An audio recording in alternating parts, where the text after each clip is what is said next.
Welcome to Sleepy Crimes. I am Anna, your host. Tonight, we drift into the shadows of the Cumbria shootings. The fells of West Cumbria are ancient, rising like the backs of sleeping giants against a sky that often holds the weight of heavy, gray clouds.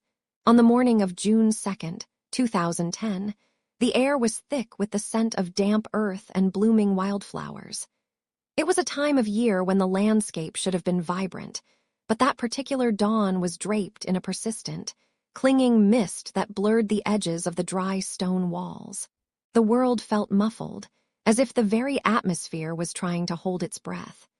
In the village of Rora, the silence was absolute, broken only by the occasional distant bleat of a sheep or the soft rustle of the wind through the sycamore trees. This is a land of deep roots and quiet lives, where the passage of time is usually measured by the changing of the seasons and the steady flow of the local becks. But beneath this surface of pastoral peace, a storm was gathering in the mind of one man, a storm that would soon shatter the stillness of the valley and leave a mark on these hills that time would never fully erase. Derek Bird was a man of 52 years, a local taxi driver whose face was a familiar sight at the ranks in Whitehaven. He lived in a modest, pebble-dashed terraced house in Rora, a home that likely felt smaller and more restrictive with every passing day. For weeks, a shadow had been deepening over him, born of a growing paranoia regarding a tax investigation by the Inland Revenue. He believed, with an intensity that bordered on the feverish, that he owed £60,000 in unpaid taxes and that he was facing the cold, iron bars of a prison cell. This fear was a physical presence in his life, a phantom that sat with him in the driver's seat of his taxi and followed him into the quiet rooms of his home. He spent hours obsessing over his finances, convinced that his twin brother, David, and the family solicitor, Kevin Commons, were working together in the shadows to orchestrate his downfall. The weight of this imagined conspiracy pressed down on him until the air in Rora felt thin and oxygen-starved. He had called his brother 44 times in the 3 days leading up to that Wednesday morning, a desperate, frantic rhythm of communication that went mostly unanswered or unresolved. In the silence of his small house, the ticking of the clock must have sounded like a countdown, each second a hammer blow against his fraying nerves. In the pre-dawn light of that Wednesday, Derek moved through his home with a heavy, purposeful step. He reached for his firearms, a .22 caliber rifle and a double-barreled 12-gauge shotgun that he had painstakingly sawn down in secret. The metal felt cold and indifferent in his hands, a sharp contrast to the warmth of the tea that might have normally started his day. He stepped out of his front door into the silver-gray light of 5 o'clock in the morning. The street was deserted, the windows of his neighbors' houses reflecting only the pale, empty sky. He climbed into his white Citroën Picasso taxi, the familiar smell of diesel and old upholstery greeting him as he turned the key. The engine turned over with a low, rhythmic thrum that seemed to vibrate through the very floorboards of the quiet village. As he pulled away from the curb, the tires crunched softly over the grit and gravel, a sound that felt amplified in the morning hush. He turned the vehicle toward the village of Lamplug, just a few miles away. The road was a ribbon of black asphalt winding through the mist, bordered by hedgerows that brushed against the car like ghostly fingers. He was a man driven by a singular, dark conviction, navigating a landscape he had known his entire life, yet seeing it now through the distorted lens of a deep and terrifying betrayal. High Trees Farm sat nestled in the rolling countryside of Lamplug, a substantial and handsome farmhouse that stood as a testament to the hard work of Derek's twin, David. While Derek had struggled with the fluctuations of the taxi trade, David had found success as a mechanic and a building contractor. The brothers were often described as being as different as chalk and cheese. As Derek pulled his taxi into the driveway, the farmhouse was still. Inside, David Bird was asleep, unaware that the quiet of his master bedroom was about to be violated. The air around the farm was sweet with the scent of hay and the cool moisture of the morning dew. Derek entered the house, moving through the spaces where the brothers had once shared a common history, though their adult lives had drifted far apart. He found his twin in the bedroom, and in a moment that defied the bond of their shared birth, he took David's life. 11 rounds from the .22 caliber rifle were fired into the silence, a sequence of sounds that should have echoed for miles, but were instead swallowed by the thick stone walls and the heavy Cumbrian mist. There was no struggle, no long exchange of words, only the final, tragic end of a brother who had, by all accounts, tried only to help.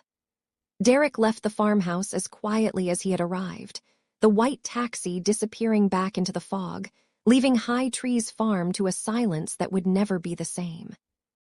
From Lamplug, the white taxi turned back toward the Frizzington and Rora area, specifically toward Mowbray Farm, the home of Kevin Commons. Kevin was 60 years old, a respected solicitor and a senior partner in his own firm. He was also a friend to David and the legal advisor for the Bird family. In Derek's twisted geography of blame, Kevin was the architect of the tax trap he feared so deeply. CCTV cameras captured the taxi arriving in the vicinity at 5:14 in the morning, a ghost car patrolling the edges of a life it was about to destroy. For several hours, Derek waited. Imagine the quality of that waiting. The slow passage of the sun as it struggled to pierce the cloud cover, the condensation forming on the windshield of the Citroën, the rhythmic sound of a man's own breathing in the cramped cabin of a car. He watched the house, waiting for the moment the solicitor would emerge to begin his day. The world around him was beginning to wake up. A few early commuters might have passed by, seeing only another taxi parked on a quiet lane, a common enough sight in a rural community. But inside the car, the tension was coiled like a spring. Derek's hand may have rested on the cold wood of the shotgun, his eyes fixed on the driveway of Mowbray Farm, waiting for the familiar movement of a life he believed was conspiring against his very existence. It was shortly after 10 o'clock when Kevin Commons finally appeared, preparing to drive away from his home. The confrontation happened quickly in the entrance to the farmyard. Derek used the 12-gauge shotgun first, the blast shattering the morning routine and striking Kevin in the shoulder. As the solicitor staggered, trying to find safety within the familiarity of his own property, Derek followed with the .22 caliber rifle. 2 final shots to the head ended the life of the man who had spent years helping others navigate the complexities of the law. A neighbor, hearing the unusual sounds, looked out to see the 2 vehicles nose to nose in the lane, a strange and jarring image in such a peaceful setting. By the time the police were alerted and the first sirens began to wail in the distance, the white taxi was already moving again, heading toward the coast and the town of Whitehaven. The silence of Rora had been replaced by a growing, frantic energy as the magnitude of what had happened in the early morning hours began to ripple outward. The first 2 victims were gone, and the dark path Derek Bird had chosen was now leading him into the heart of the community. As we close our eyes tonight, we remember the stillness of those Cumbrian lanes before the shadows lengthened, and we let the weight of the day fade into the soft, rhythmic breath of the night. The road from Frizzington curves gently, a narrow ribbon of asphalt that carries the weight of a silver Citroën XR Picasso toward the coastal heart of Whitehaven. Inside the cabin, the air is thick with a heavy, metallic silence, broken only by the rhythmic thrum of the engine and the faint, persistent ticking of a dashboard clock that seems to measure out a life already fractured. Derek Bird's hands, weathered by 23 years behind the wheel of a cab, rest upon the plastic rim of the steering wheel. To any observer passing by, he is merely another driver starting his shift, a familiar face in a town that thrives on the predictable and the known. The morning light of June 2nd, 2010, filters through the windshield, illuminating the dust motes dancing in the air of the car. It is roughly 10:30 in the morning, and the town of Whitehaven is beginning its daily rhythm. The scent of the Irish Sea, sharp and salty, begins to seep through the vents, mixing with the stale odor of old tobacco and the chemical tang of a hanging air freshener. Every mile closer to the town center is a step further from the quiet tragedy left behind at the farmyard, a transition from a private vendetta to a public catastrophe. He steers the car onto Duke Street, the main thoroughfare where the gray stone buildings stand like silent sentinels under the vast, pale sky. Here, the taxi rank is more than just a place to wait for fares. It is a stage for a long-standing drama of small-town politics and petty grievances. For years, this stretch of pavement has been the center of Derek's world, a place of forced camaraderie and biting humor. But beneath the surface of the social interactions, a bitter resentment has been festering like an untended wound. To Derek, the rank had become a place of exclusion, dominated by what some called the Duke Street Mafia. He felt the weight of every perceived slight, every wind-up about his finances, and every accusation of poaching fares from his colleagues. The night before, words had been exchanged, sharp, stinging words that had not been forgotten or forgiven.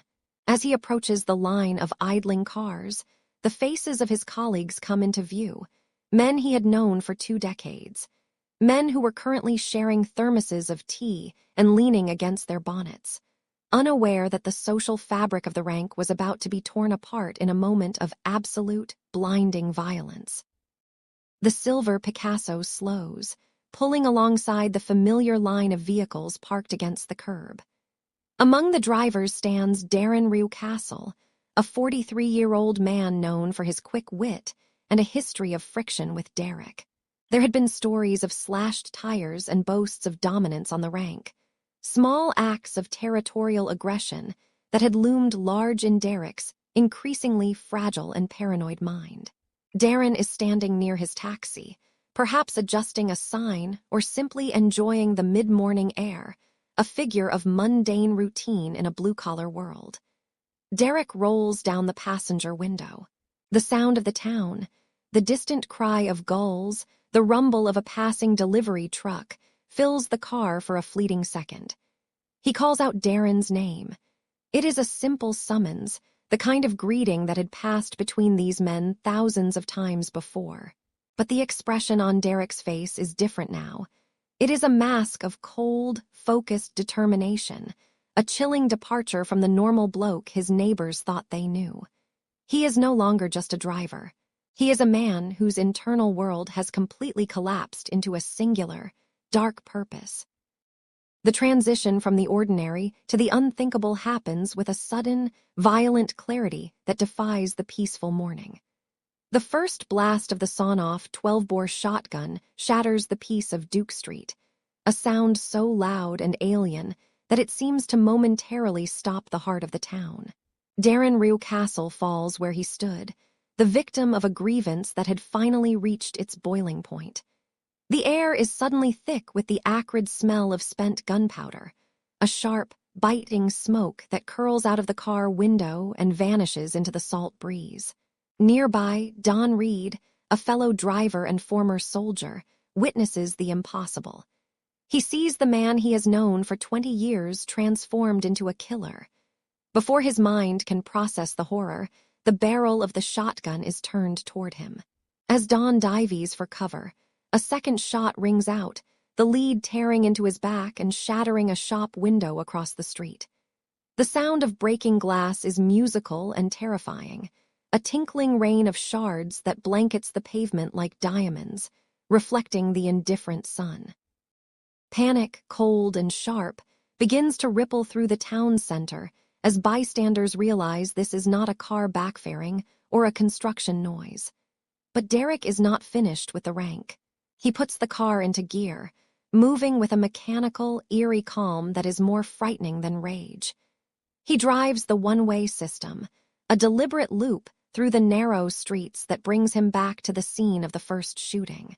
It is a calculated move, the act of a man who is systematically settling a ledger. He sees Don Reed crawling on his hands and knees, desperate for the safety of a nearby vehicle. Derek fires again from the moving car, the shots missing this time, but adding to the growing symphony of terror.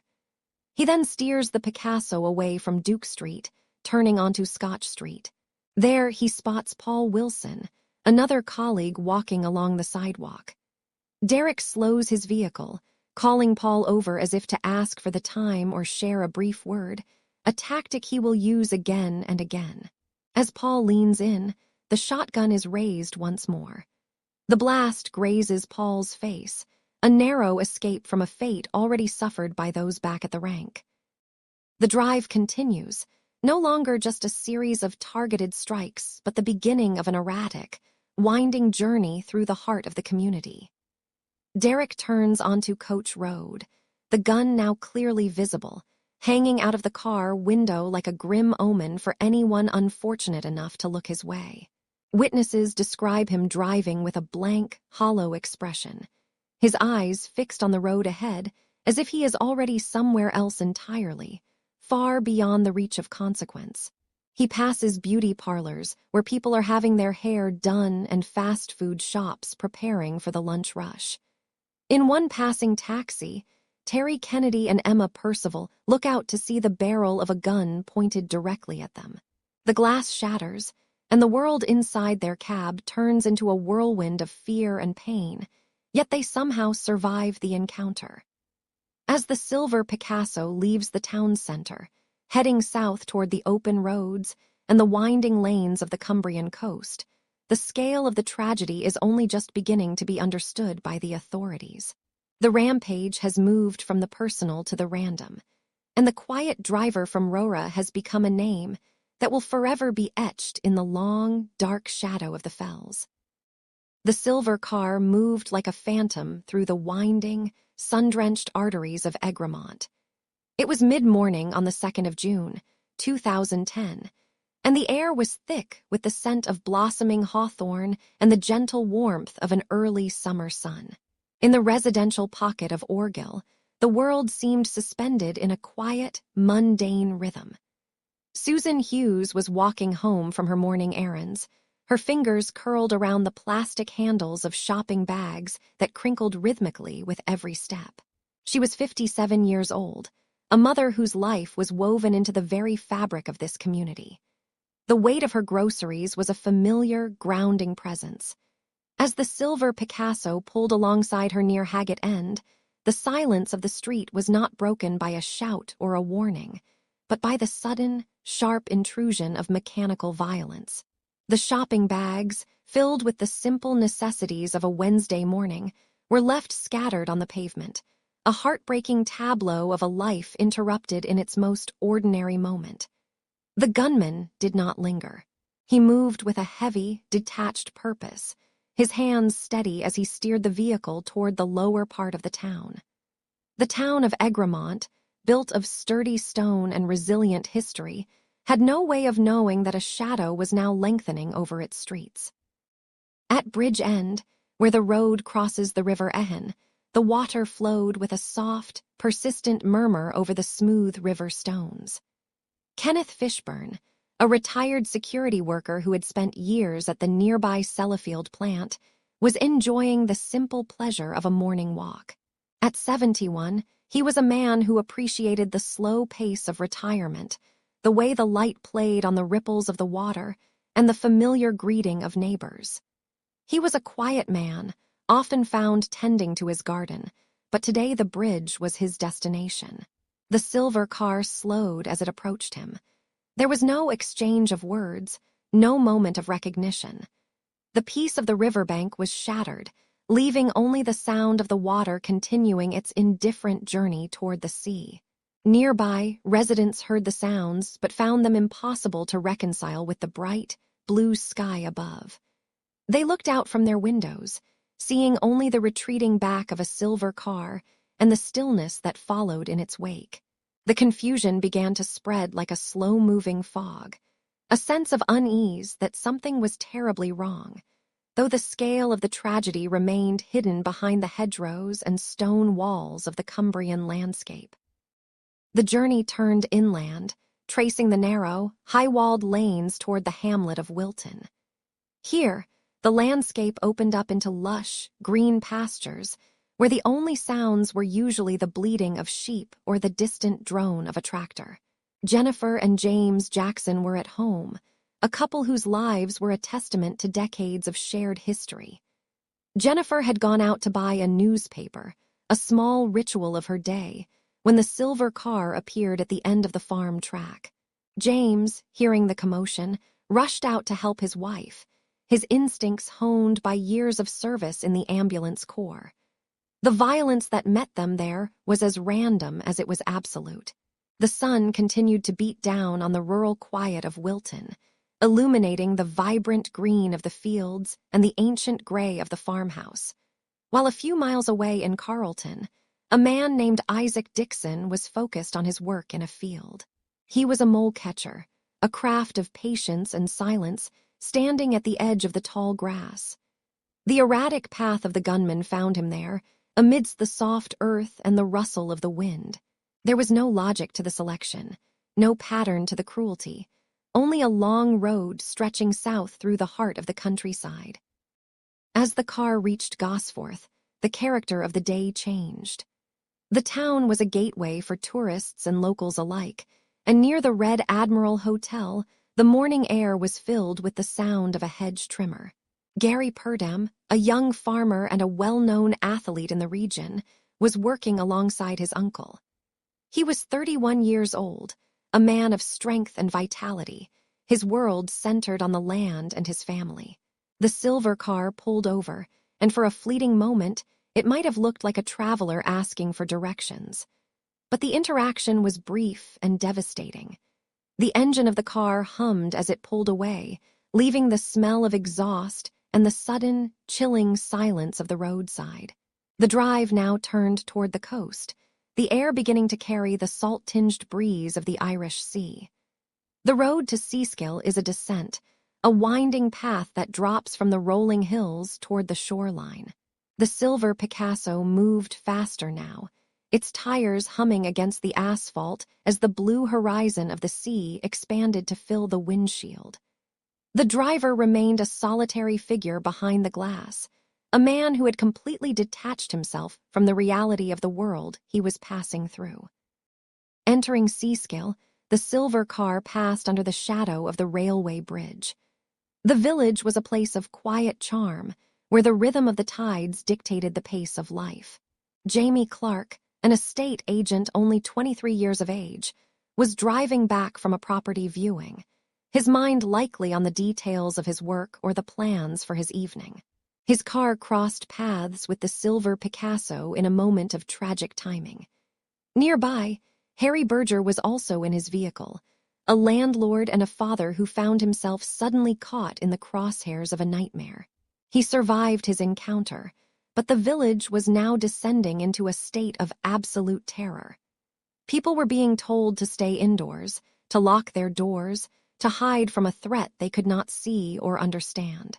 The local fire crew, called out to what they thought was a routine traffic accident, arrived to find a scene that looked like a conflict zone. The smell of salt air was now mixed with the acrid scent of gunpowder, and the sound of the waves on the beach was drowned out by the rising wail of sirens in the distance. The community was fracturing under the pressure of an invisible, mobile predator. On Drigg Road, the violence found two more souls. Michael Pike was 64 years old, out for a morning ride on his bicycle, a healthy, active man enjoying the coastal air. He was a familiar sight in the village, a retired worker who knew these streets like the back of his hand. Just a short distance away, Jane Robinson was making her way along the pavement, delivering catalogs to her neighbors. She was 66 and lived with her twin sister. They were well known for their kindness and their devotion to the local pigeons. Jane was a woman of simple, generous spirit, a neighbor who would bring flowers to the sick. As the silver car moved through Seaskill, the randomness reached its peak. These were not targets. They were simply people living their lives on a beautiful Wednesday morning. By the time the car sped out of the village, heading toward the rugged peaks of the Lake District fells, The road behind it was a trail of profound loss and total disbelief. The local radio stations were now broadcasting urgent warnings, telling everyone in West Cumbria to seek shelter. The silver car was no longer just a vehicle. It was a ghost haunting the roads, a symbol of a day when the light of the sun could not push back the gathering shadows of the long road south.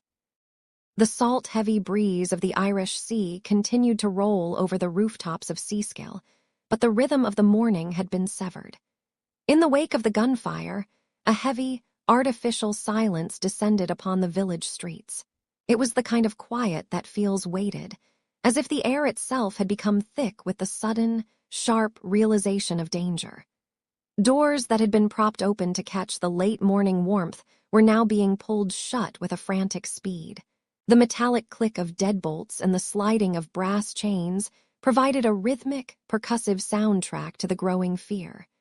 Behind lace curtains and double-paned glass, the people of West Cumbria watched. They saw the bright, sapphire flickers of emergency lights beginning to dance against the stone walls of ancient cottages. The first responders moved with a grim, focused urgency, their boots crunching on the gravel of driveways where, only moments before, neighbors had been exchanging pleasantries about the weather. This was no longer a day of coastal beauty. It had transformed into a landscape of checkpoints and cordons, a sprawling crime scene that seemed to have no end and no clear center. Overhead, the deep, rhythmic thrum of helicopter blades began to chew through the humid air. The sound was a low-frequency vibration that could be felt in the chest of every resident hunkered down inside. From these heights, the police observers looked down upon a labyrinth of narrow, winding lanes and high-sided hedgerows that defined the Cumbrian countryside. These roads, beautiful to the tourist and familiar to the local, were now a tactical nightmare. The silver Citroën Picasso was a phantom, flickering in and out of sight as it darted through the shadows of the fells. Because the driver possessed an intimate, decades-long knowledge of every backroad and farm track, he moved like a drop of mercury across a map, always a step ahead of the heavy, armored vehicles trying to close the net. The police radios crackled with a relentless stream of coordinates and sighting reports, the static-heavy voices of dispatchers trying to weave together a coherent picture of a tragedy that was unfolding in multiple directions at once.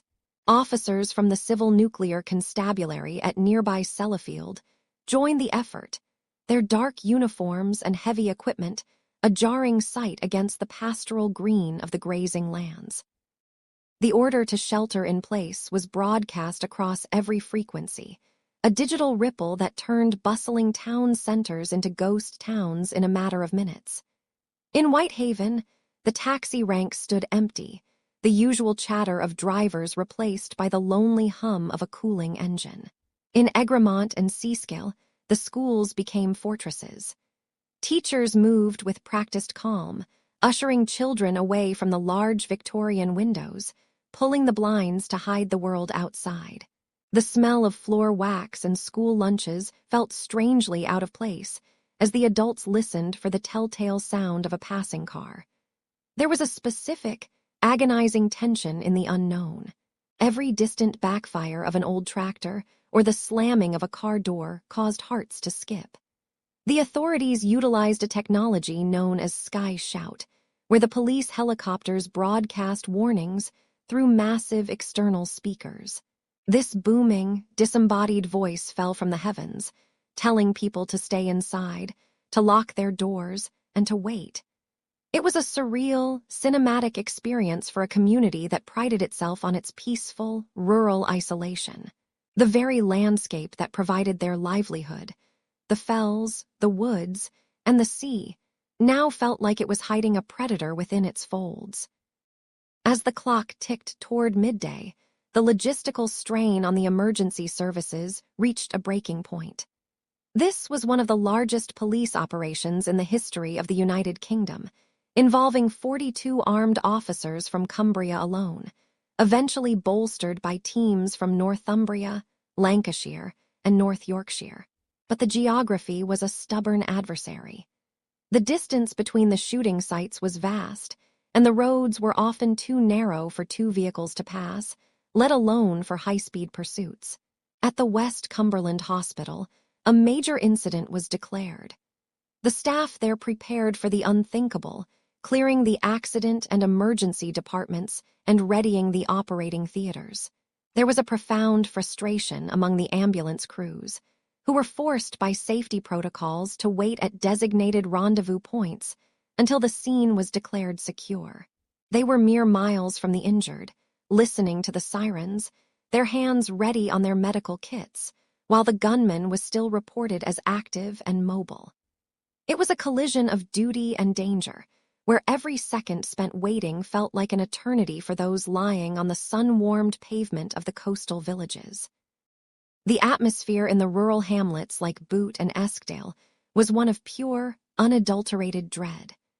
At the Boot Inn and the Woolpack Inn, tourists and locals alike were ushered into the dark, cool interiors of the pubs. The heavy oak doors were bolted, and people huddled together on the wooden benches, some crying softly, others staring at the flickering news reports on small televisions behind the bar. The contrast was stark. The television showed maps and grainy photographs of a man they all knew as a quiet taxi driver, while outside the window, the same man was somewhere in the trees, beneath the same bright June sun. The streets were so empty that the sound of a single bird chirping or the rustle of leaves in the wind felt unnaturally loud. It was as if the entire county had collective held its breath, waiting for the sound of the final shot, or the news that the shadow had finally been caught. The sense of community, usually so vibrant and open, had folded inward, protecting itself behind the glass and stone of its homes, while the silver car continued its jagged, aimless path toward the deep, wooded valleys of the Lake District. The silver Citroën Picasso groaned as it navigated the increasingly narrow ribbons of asphalt that wound deeper into the heart of the Eskdale Valley.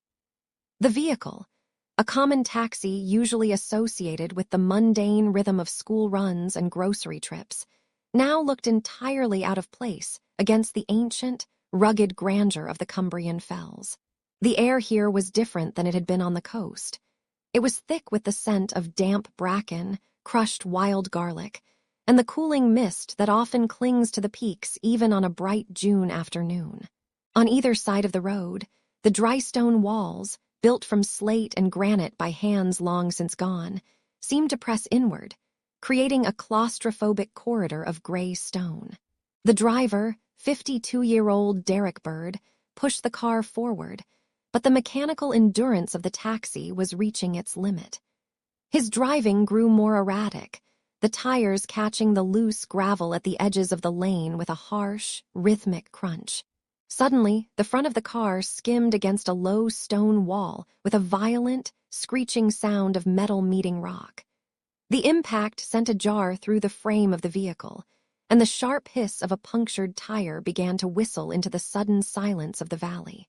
The silver car slowed, limping for a few more yards before it finally came to a definitive, shuddering halt in a narrow pass near the village of Boot. The engine ticked as it cooled, a lonely, rhythmic sound that was the only thing breaking the heavy quiet of the afternoon. Within the cabin of the abandoned taxi, the atmosphere was stagnant. The scent of spilled coffee and old upholstery mingled with the acrid smell of burnt rubber from the shredded tire. Outside, the world of Eskdale remained breathtakingly beautiful, a paradise for walkers and artists, yet a dark veil had been pulled over its peaceful face. The driver stepped out, his movements heavy and deliberate. He reached into the back of the car, his fingers brushing against the cold, unyielding steel of his two weapons. A sawn-off double-barreled shotgun and a .22 caliber rifle equipped with a telescopic sight. The weight of the firearms was substantial, a physical burden that he carried as he turned away from the silver car. He did not look back. He began to walk toward a small bridge that spanned the Willen Beck, where the water tumbled over smooth river stones with a gentle, hypnotic babble. The sun caught the glint of the rifle's scope, a tiny spark of light moving through the deep shadows cast by the surrounding hills. He was moving toward the Oak Howe Woods, a dense copse of trees where the canopy was so thick that the sunlight only reached the forest floor in scattered golden coins. Every footstep on the gravel was a sharp, lonely report, echoing off the hillside before being swallowed by the vast, open space of the valley. He vanished into the tree line at approximately 12:30 in the afternoon, leaving the silver taxi behind like a discarded shell. The transition from the open road to the interior of the woodland was a descent into a world of muted colors and dampened sounds. The floor of the woods was a soft carpet of decaying leaves, emerald moss, and tangled roots that reached out like skeletal fingers. Here, the air was cooler, carrying the earthy smell of deep forest floor and the faint, sweet rot of fallen timber. As he moved deeper into the shadows, the silence of the woods began to be interrupted by a new, mechanical intrusion. From far above the canopy, the rhythmic thrumming of helicopter blades began to vibrate through the air. The police were closing in. The sound of the rotors was a distant, persistent pulse, growing louder, and then fading as the search crews circled the jagged peaks of the fells.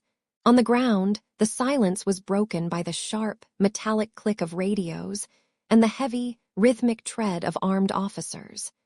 They moved in tactical formation, their dark uniforms a stark contrast to the vibrant greens and browns of the Lakeland wilderness. Dog handlers led German shepherds through the thickets, the animals' noses pressed to the damp earth, searching for a scent trail through the maze of ancient oaks and birch trees. The tension in the air was palpable, a physical weight that made every snapping twig sound like a gunshot. The searchers moved with a grim focus, their eyes scanning the dense undergrowth for any sign of movement, any flash of silver steel among the shadows of the trunk and leaf. Deep within the copse, the man found a place of absolute seclusion. It was a small clearing, shielded by a curtain of ferns and the thick trunks of trees that had stood for 100 years. The sounds of the manhunt, the distant sirens echoing from the village of Boot, the shouting of commands, the insistent throb of the helicopters, felt miles away, muffled by the density of the woods. In this small pocket of the world, the only sounds were the rustle of the wind in the high branches and the occasional call of a bird, unaware of the tragedy unfolding beneath its nest. The ground here was uneven, covered in a thick layer of pine needles that softened the landscape into a series of gentle, sloping mounds.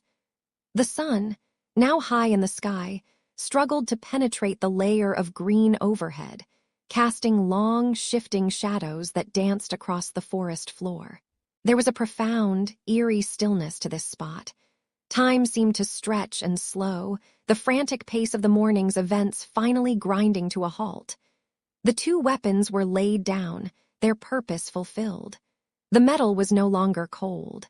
It had been warmed by the sun and the frantic grip of the morning. In the distance, the village of Boot remained paralyzed, its residents huddled behind locked doors, peering through curtains at the empty streets while the search narrowed down to this specific, quiet patch of earth. The sense of anticipation among the search parties was reaching a breaking point, a collective breath held as they approached the final, dark heart of the woods. At precisely 1:40 in the afternoon, the search reached its somber conclusion. An armed response team, moving cautiously through the thickest part of the woodland near the village of Boot, came upon a scene of absolute finality. There, amidst the roots and the rising ferns, they found the body of the gunman. He had taken his own life, bringing an end to the 45-mile path of destruction that had scarred the county of Cumbria. The two firearms were recovered nearby, silent now, their lethal potential extinguished. As the word spread through the police radios, a strange, hollow relief began to wash over the valley. The helicopters tilted their noses and began to drift away toward the horizon, their thrumming fade out leaving behind a silence that felt heavier than the one that had preceded it. In the village, the stay indoors orders were slowly rescinded. People began to step out onto their porches, their faces pale and etched with a disbelief that would last for years to come. The sun continued to shine over the Eskdale Valley, illuminating the peaks of Scafell and the winding waters of the River Esk, but the beauty of the landscape now felt like a cruel mask. The manhunt was over. The pursuit had ended in the shadows of the trees, but the quiet that settled over the village of Boot was not one of peace. It was the quiet of a community beginning to realize the magnitude of the wounds it had sustained on this long, terrible day in June 2010. The sirens that had screamed through the valleys for hours finally fell into a hollow, ringing silence. In the damp, shadowed woods near the village of Boot, the air was thick with the scent of crushed pine needles and the metallic tang of a day that had changed everything. The fells, those ancient, hulking shoulders of green and gray stone, stood as silent witnesses to the final, lonely act of a man who had unraveled in the most public and painful of ways. As the sun began to dip behind the peaks on that Wednesday evening in June 2010, a heavy mist rolled in from the Irish Sea, crawling across the fields of West Cumbria like a soft, gray shroud. It draped over the 30 separate crime scenes that now lay scattered across the landscape, from the quiet farmhouse in Lamplugh to the bustling taxi rank in Whitehaven. The chaos of the manhunt was over, but the weight of what had occurred was only just beginning to settle into the soil.